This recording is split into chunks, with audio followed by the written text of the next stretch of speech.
4 opération matinale la may fàttali. boo faussé CM2 boo faussé CM2 dañ ma see yàgg a teg table. ñëwal. premier dañ koy corriger. Dia toog si ginnaaw. moi monsieur. Dia mettil booy prof bi ne ko waa mais Dia yow efficace nga de mu ne ko waaw dama efficace mu ne ko toi viens corriger rek Dia ne ko faites chier. première réponse. prof bi ne ko mais toi tu te prends pour qui mu ne ko Jean-Claude Van Damme. ah mais seen waa kër rey nañ ko. Jean-Claude Van Damme prof bi ne ko impoli sors de ma classe. Dia ñëw ba si porte bi rek gisu xool classe bi doy ko rek mu ne ko les gens accompagnés.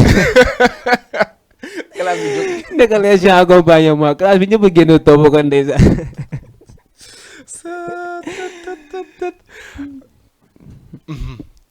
alors salaamaaleykum.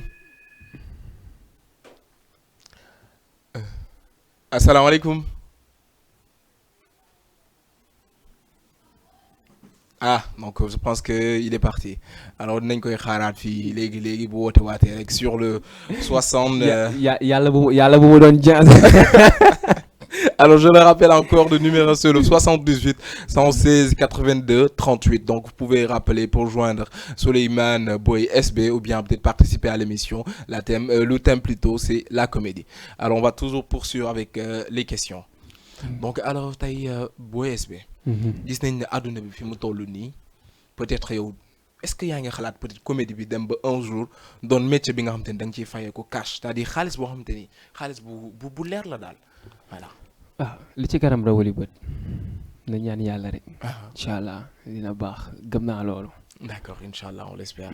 Mais donc on veut vraiment une réponse assez franche, quoi, c'est-à-dire assez franche plutôt, réponse boo xam te ni ñun ñi peut-être ki lay seetaan étant jeune comédien wala jàpp ni moom art bi yaakaar na ni mën na ci am dara tey jii bu la laajoon question boobu ni la waa Boy SB yow art bi ngay def nii est-ce que yaakaar nga ni un bon jour dem ci ba commencer cee fayee ko cash c'est-à-dire xaalis boo xamante ni dina la permettre nga am ci xale yu baax yi kër yu rafet yi waaw nañ ko wax parce que loolu aussi tamit moo nekk en vogue ci kër yu rafet yi oto yu bees yi oto yu rafet yi plutôt loo koy tontu.